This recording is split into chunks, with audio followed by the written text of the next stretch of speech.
இணைந்திருக்கின்றோம். இன்றைய வணக்கம் தமிழொலியூடாக எங்களுடைய தலைப்பு பகுதியூடாக வந்திருக்கிறோம். என்ன தலைப்பு பகுதி? ஒவ்வொரு நாளும் ஒவ்வொரு விஷயங்களை பற்றி நாங்கள் கதைப்பதுண்டு. இன்று என்ன விஷயத்தை கதைக்க போறோம் என்றால், எங்களுடைய மனதிலே இன்று தோன்றிய ஒரு விடயம், இந்த பத்திரிகைகளை பார்க்கின்ற பொழுது அல்லது ஊடகங்களை பார்க்கின்ற பொழுது ஏதாவது ஒரு விடயம் இன்று எங்களுக்கு தோன்றும். இதை கதைச்சா நல்லா இருக்குமே. ஏன்னா ஏதாவது ஒரு தினம் அந்த தினத்தை நாங்கள் அப்படியே கட்டியா பிடிச்சு கதைச்சிருவோம். ஆனா தினங்கள் இல்லை, ஒரு விசேஷ தினம் இல்லைன்னு சொன்னா ஏதாவது ஒரு பொதுவான விஷயத்தை கதைப்பது வழக்கம். அந்த வகையில மனதிலே இன்று எங்களுக்கு புரிந்த ஒரு தகவல், இந்த நிலநடுக்கம் பற்றிய ஒரு தகவலை பார்த்தோம். மியான்மரை பொறுத்தவரை பெரிய ஒரு பாரிய நிலநடுக்கம் ஏற்பட்டிருக்கின்றது. 7.7 ரிக்டர் அளவிலே கூட அது பதிவாகி இருக்கிறது. அவை இந்த ஒரு சூழ்நிலையில் இயற்கை எங்களுக்கு என்னத்தை சொல்ல வருகிறது, இதைத்தான் நாங்கள் கதைக்க போறோம். இயற்கை அனர்த்தங்கள் பற்றி கதைக்க போறோம். நில அதிர்வு அல்லது இந்த நில நடுக்கம் என்பது ஒரு சில நாடுகளிலே அதிகமாகவே நிகழ்ந்து கொண்டுதான் இருக்கிறது. குறிப்பாக நாங்கள் பார்க்கின்ற பொழுது தாய்லாந்து, மியான்மர் எல்லைகளை ஒட்டி அதிகமாக இந்த விடயம் நடக்கிறது. குறிப்பாக சுமாத்ரா தீவிலே இந்த நிலநடுக்கங்களை நான் அறிந்திருக்கிறோம். சுனாமியினுடைய நிலைமைக்கும் அதுதான் காரணமாக எங்களுடைய இலங்கை திருநாட்டிலே பார்க்கப்பட்டது. பூமி நடக்குகின்ற பொழுது அல்லது பூமி வெடிப்பு உருவாகின்ற பொழுது அந்த சொல்வார்கள், பூமிக்கு அடியிலே இருக்கின்ற அந்த தகடுகள் அசைந்து ஆடுகின்ற பொழுது கொஞ்சம் ஒரு சிறிய ஒரு ஆட்டத்துக்கு பல இடங்களில் பாதிப்பை உருவாக்கும். அதனால்தான் பூமி என்கிற அந்த விடயத்தை நாங்கள் சிறப்பாக பாதுகாக்க வேண்டும். பூமியை நாங்கள் இயற்கை தந்தங்களுக்கூடையே நாங்கள் சிறப்பாக கையாள வேண்டும் என்று சொல்லுகிறார்கள் விஞ்ஞானிகள். நாங்கள் இன்றைய காலத்தில் இவ்வாறு அறிகின்றோம். இந்த நிலநடுக்கங்களை இன்று சாதாரணமாக ஓரளவுக்கு அறிந்து கொண்டிருக்கிறோம். எதிர்காலத்திலே இன்னும் மோசமாக இதனுடைய தாக்கங்கள் இருக்கும் என்று சொல்லப்படுகிறது. இன்று ஒரு குறிப்பிட்ட ஒரு குறுகிய தொகையை நாங்கள் இறக்கிறார்கள் நினைத்தால் இனி வருகின்ற காலங்களில் இன்னும் ஆபத்துக்கள் நிறைய வருவதற்கான விடயங்கள் இருக்கிறது. அதனால் நாங்கள் அவற்றை பாதுகாக்க வேண்டியவர்களாக இருக்க வேண்டும் என்கிற ஒரு விடயம் வலியுறுத்தப்படுகின்றது. ஆகவே இயற்கை அனர்த்தம் என்கிற பொழுது நாங்கள் இன்று அதிகமாக கேட்கின்ற விடயம், எங்களுக்கு தெரிந்தவரை பார்க்கின்ற பொழுது இந்த சூறாவளி, வெள்ளப்பெருக்கு, இதைத்தான் நாங்கள் அதிகமாக எங்களுடைய நாட்டிலே உணர்ந்திருக்கிறோம். அதிகமாக இந்த மினி சூறாவளி அல்லது வெள்ளப்பெருக்கு என்கிற விடயங்களை நாங்கள் எங்களுடைய சாதாரணமாக நாங்கள் அறிந்த விடயம் எங்களுடைய பிரதேசங்களே. ஆனால் உலகளாவிய ரீதியிலே அனர்த்தங்கள் என்பது பாரிய வேகத்திலே பாரிய விடயங்களே இருக்கிறது. சொல்லி மாளாது ஏக்கர் கணக்கிலே நடைபெற்று கொண்டிருக்கின்ற காட்டு தீ உங்களுக்கு எல்லோருக்குமே தெரியும். காட்டு தீயும் அண்மித்து வெளிநாடுகளிலே நாங்கள் அறிந்த செய்திகளிலே வெளிநாடுகளிலே காட்டு தீ பரவலும் அதிகமாக இருக்கிறது. 1-2 ஏக்கர் இல்ல, பல நூற்றுக்கணக்கான ஏக்கர்கள், பல பிரதேசங்கள், பல இடங்கள் எல்லாம் அழிந்து கொண்டிருக்கிறது காட்டு தீயினால். காற்றினுடைய அந்த தாக்கம், காட்டு மரங்களுடைய தாக்கம், உரசல்களின் காரணமாக அல்லது வறட்சியின் காரணமாக அங்கே இருக்கிற தாவரங்கள் எரிந்து இயற்கையாகவே அது தொடர்ச்சியான பரவலை கொண்டு பல ஏக்கர் கணக்கான காடுகள் எரிகின்ற பொழுது நீங்கள் கேட்கலாம், காடு தானே, நிலம் இல்லத்தானே, காடு தானே, எரிஞ்சு போட்டுமே யோசிக்கலாம். ஆனால் அதை நம்பி இருக்கின்ற அல்லது அதனுடைய வாழ்வாதாரத்தை நம்பி இருக்கின்ற பல ஜீவங்கள் இருக்கிறார்கள். விலங்குகள் உட்பட மனிதர்களும் காட்டினுடைய வளத்திலே வாழ்கிறார்கள். பல உயிர் பல்வகமை என்கிற விடயம், அதாவது உயிர்கள் அங்கு அழிக்கப்படுகின்ற பொழுது உயிர் பல்வகமை என்பது குழப்பம் அடைகின்றது. அவை குழப்பம் அடைகின்ற பொழுது நாட்டினுடைய உணவு சங்கிலி தொடர் குழப்பம் அடைகின்ற பொழுது நம்முடைய வாழ்க்கை என்பது கொஞ்சம் கேள்விக்குறியாக மாறிவிடும். எதிர்கால சந்ததிக்காக நாங்கள் உயிர் பல்வகமையை கொடுக்க முடியாத ஒரு சூழ்நிலை உருவாகிவிடும். ஆகவே ஒரு உணவு சங்கிலி தொடர் என்பது என்ன? சாதாரணமாக ஒவ்வொரு பிராணிகளும் ஒவ்வொரு ஒன்றிலே தங்கி இருக்கிறது. அதிலே ஒரு குழப்பம் வந்துவிட்டால் நேரடியாக ஒரு மாற்றம் வந்துவிடும். அதனால் உணவு பற்றாக்குறை ஏற்பட வாய்ப்பு இருக்கிறது. ஏனால் சம்பந்தமில்லாத சம்பந்தம் ஒன்றை பிடித்து தின்றால் உயிரினங்கள் வாழ்வதற்கான நிலைமை இல்லாமல் போய்விடும். மனிதர்களுக்கு உயிரினங்கள் தேவை. ஏனால் சுற்றுச்சூழலை பாதுகாப்பு பல உயிரினங்கள் எங்களுடன் கூட இருக்கின்றன. நிலத்தை பண்படுத்துவதிலே இவ்வளவு மண்புழு எங்களுக்கு உதவி செய்கிறது என்பது போல ஒவ்வொரு உயிரினங்களும் ஏதோ உங்களுக்கு நன்மை செய்து கொண்டுதான் இருக்கிறது. நாங்கள் எலிகள் அதிகரித்து விட்டது என்று எலிகளை கொல்ல வலிக்கிட்டோம் என்றால் ஒரு கதைக்கு, பாம்புகள் வீடுதோறும் நடமாட வலிக்கிட்டு விடும். உதாரணத்துக்கு சொல்கிறேன். ஏனென்றால் பாம்புகள் என்ன செய்கிறது? எலிகளை நம்பித்தான் தன்னுடைய வாழ்க்கை நடாத்துகிறது. நாங்கள் எலிகளை எல்லாவற்றையும் கொண்டு கொண்டு கொண்டு கொண்டு குவித்துக் கொண்டிருந்தால் பாம்புக்கு உணவு தேவை என்பது அதிகரிக்கின்ற பொழுது பாம்பு என்ன செய்யும்? வீடுகளுக்குள் தான் புகப்பார். அது ஒரு உதாரணம். ஆகவே இதை நாங்கள் புரிந்து கொள்ள வேண்டும். ஆகவே இயற்கையை நாங்கள் சமநிலை குழம்பாது பேணி பாதுகாக்க வேண்டிய பொறுப்பு எங்களிடம் இருக்கிறது. அதே போன்று இன்னும் ஒரு அடுத்த விடயம், உலகளாவிய ரீதியில் எங்களுடைய நாடுகளை விட்டு விடுவோம். உலகளாவிய ரீதியிலே பார்த்தால் இந்த எரிமலை வெடிப்புகள், எரிமலை குழம்புகள் தீப்புழம்புகளாக உருவாக்கி பல சேதங்களை கொடுக்கும். அந்த தீப்புழம்புகள் அல்லது அந்த புகை மண்டலங்கள் அது பல நாட்கணக்கிலே வளிமண்டலத்தை தூசாக்கி வைத்திருக்கும்.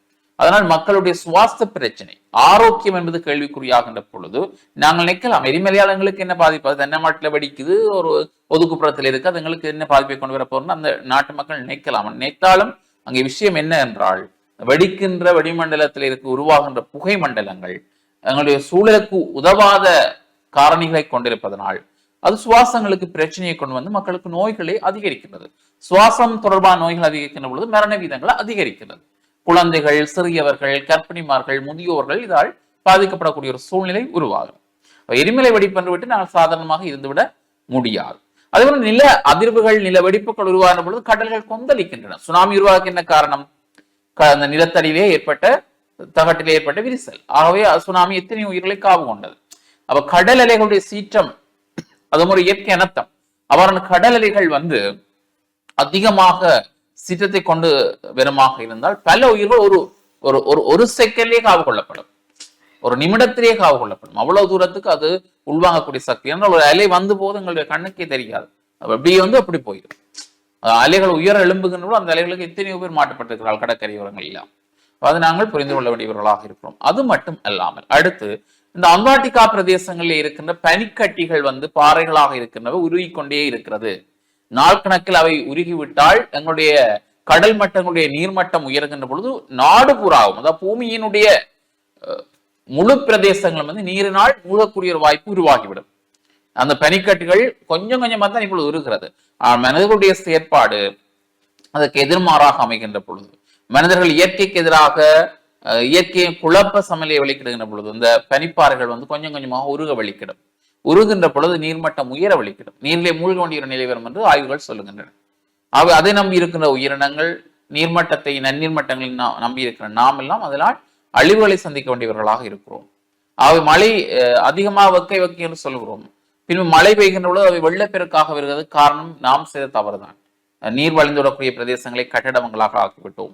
குளங்களாக இருந்த பிரதேசங்களை, தூர்ந்து போயிருந்த பிரதேசங்களை நிலத்துக்கு மண் போட்டு அதை கட்டடங்களாக மாற்றிவிட்டோம். நிலங்களுக்கெல்லாம் வந்து நாங்கள் சீமெந்து கற்களை பதிக்க தொடங்கிவிட்டோம். அவை நீர் போக்குவரத்துக்கான நீர் வடிந்தோடக்கூடிய வாய்க்கால்கள் தூர்வாரப்படாமல் இருக்கிறது.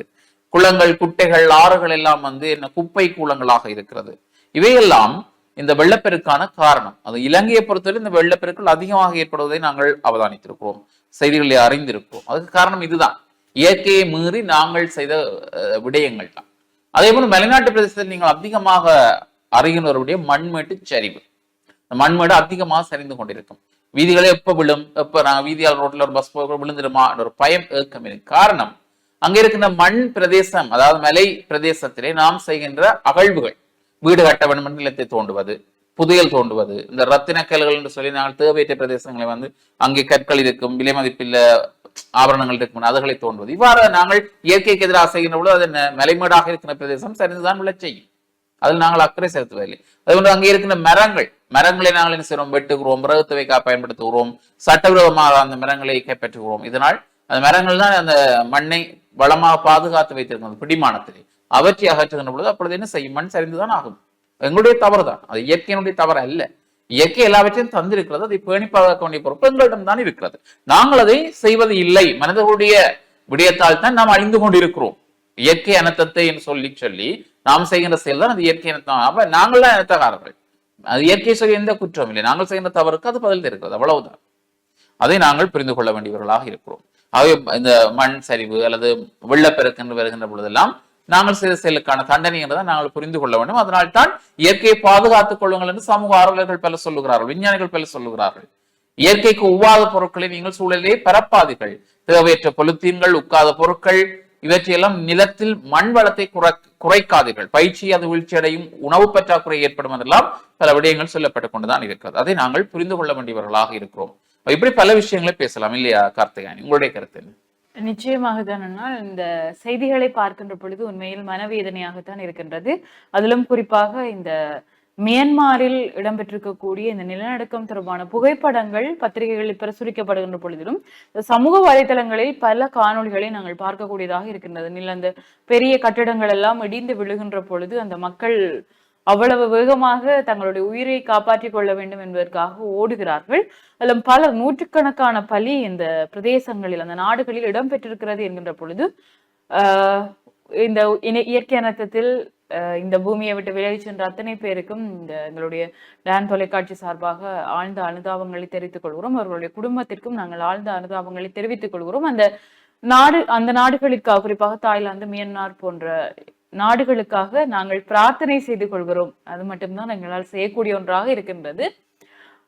அமைதியாக வாழ்ந்து கொண்டிருக்கக்கூடிய வாழ்க்கையில் பல பிரச்சனைகள் எங்களை சூழ இருந்தாலும் இந்த இயற்கையின் சீற்றம் அப்படி என்பது யாராலும் கட்டுப்படுத்த முடியாத ஒன்றாகத்தான் இருக்குது. என்று நாங்கள் இங்கிருந்து விண்வெளிக்கு செல்கிறோம், ஸ்பேஸுக்கு செல்லக்கூடிய தொழில்நுட்பம் எல்லாம் வளர்ந்திருக்கிறது. இன்று அண்மையில் சமூக வலைதளத்தில் செவ்வாய் கிரகத்தை மிக நுணுக்கமாக காணொளி மூலம் வெளிப்படுத்தி இருந்தார்கள். நாங்கள் செவ்வாய் கிரகம் அப்படிங்கிற பொழுது அது ஒரு மேல் தோற்றத்தை பார்த்திருக்கிறோம். காணொளிகள் தெளிவான முறையில் காண கிடைக்காத பொழுது அண்மையில் தெளிவான காணொளி ஒன்றை காணக்கூடியதாக இருந்தது. இப்படி இயற்கைக்கு அப்பாற்பட்டு மனிதன் தொழில்நுட்பத்தில் வளர்ந்திருந்தாலுமே இந்த இயற்கையின் சீற்றம் அப்படி என்பதை கட்டுப்படுத்தக்கூடிய தொழில்நுட்பம் என்பது எங்களிடம் இன்னமும் இல்லை. இந்த உயிரிழப்புகள் என்பது இடம்பெற்றுக் கொண்டிருக்கிற ஒன்றாகத்தான் இருக்கிறது. அப்படி எத்தனையோ பேர், நூற்றுக்கணக்கான மக்கள் உயிரிழந்திருக்கிறார்கள், நூற்றுக்கணக்கானவர் பலியாகி இருக்கிறார்கள் இந்த நிலநடுக்கத்தின் மூலம் என்பது எத்தனை குடும்பங்களிலிருந்து எத்தனை பேர் உயிரிழந்திருக்கிறார்கள், எத்தனை குடும்பங்கள் தவிக்க போகிறாங்க. நிலநடுக்கம் என்பதை தாண்டி எங்களுடன் இருந்தவர்கள் இறந்து விட்டார்களே என்ற வேதனை அவர்களுக்கு எப்படி இருக்கும் என்கின்றதை நினைக்கின்ற பொழுது உண்மையில் எங்களுக்கும் கவலையாகத்தான் இருக்கிறது. அதையும் தாண்டி இந்த மீட்பு பணிகளாக இருக்கட்டும், இது தொடர்பான நடவடிக்கைகளை எல்லாம் விரைவாக செய்வதற்கு அந்த நாட்டு இராணுவம், படையினர்கள் விரைவாக செயற்பட்டு கொண்டிருக்கிறார்கள் என்ற தகவல்களையும் நாங்கள் பார்க்கக்கூடியதாகத்தான் இருக்கிறது. இப்படியான இயற்கை அனர்த்தங்கள் எல்லாம் நடக்காமலே இருக்க வேண்டும் என்பதுதான் எல்லாருடைய ஆசையாகவும் இருக்குது. ஆனால் என்ன, நாங்கள் எதை விதைக்கிறோமோ அதைத்தான் இயற்கையும் எங்களுக்கு திருப்பி தந்து கொண்டிருக்கிறது. நாங்கள் மரத்தை வெட்டுகிறோம், நாங்கள் நிலங்களை பாதுகாப்பது இல்லை என்கின்ற பட்சத்தில் அது எங்களுக்கு திருப்பி தருவது, நாங்கள் எதை விதைக்கிறோமோ அதைத்தான் அதுவும் எங்களுக்கு திருப்பி தருகிறது. இனிமேலாவது நாங்கள் இந்த இயற்கைக்கு எந்த தீங்கும் விளைவு, ஆனால் நாங்கள் சொல்லக்கூடியதாக இருக்கிற சாதாரணமாக நாங்கள் ஒரு மோட்டார் வாகனத்தை ஓட்டினால் கூட அதிலிருந்து வெளிவரக்கூடிய புகையாக இருக்கட்டும், அது இயற்கையை பாதிக்கக்கூடிய ஒன்றாகத்தான் இருக்கிறது. காலமும் இந்த நாகரிகம் வளர்ந்திருக்கின்ற பொழுது ஏதோ ஒரு வகையில் மனிதன் இயற்கையை துன்புறுத்தி கொண்டுதான் இருக்கிறான். நாங்களும் என்னதான் செய்வது? மோட்டார் வாகனம் என்பதும் ஒரு அத்தியாவசியமான ஒன்றாகத்தான் இருக்கிறது. ஆனால் இப்படி இருக்கிற பொழுது இயற்கையின் சீற்றம் என்பது மிக மோசமாக இருக்கிறது. போன வருடம் வெள்ளத்தால் எங்களுடைய நாடு பாதிக்கப்பட்டிருந்த பொழுது எத்தனை பேரை நாங்களும் இழந்திருக்கிறோம். எத்தனை குடும்பங்கள் இந்த வெள்ளத்தால் பல நிர்கதியான நிலையில் இருந்திருக்கிறார்கள் என்பதை நாங்களும் கண்ணூடாக பார்த்தோம். ஆனால் நாங்கள் இந்த வெள்ளம் இப்படி என்ற விடயங்களுக்கு எங்களுடைய நாடு தாக்கு பிடிக்க முடியாத நிலையில், நிலநடுக்கம் இப்படியான பாரிய இயற்கை அனர்த்தங்கள் எல்லாம் எங்கள் நாட்டில் வந்தால் இலங்கை என்ற ஒரு நாடே இருக்காது என்ற நிலைமையில் தான் இருக்கின்றது.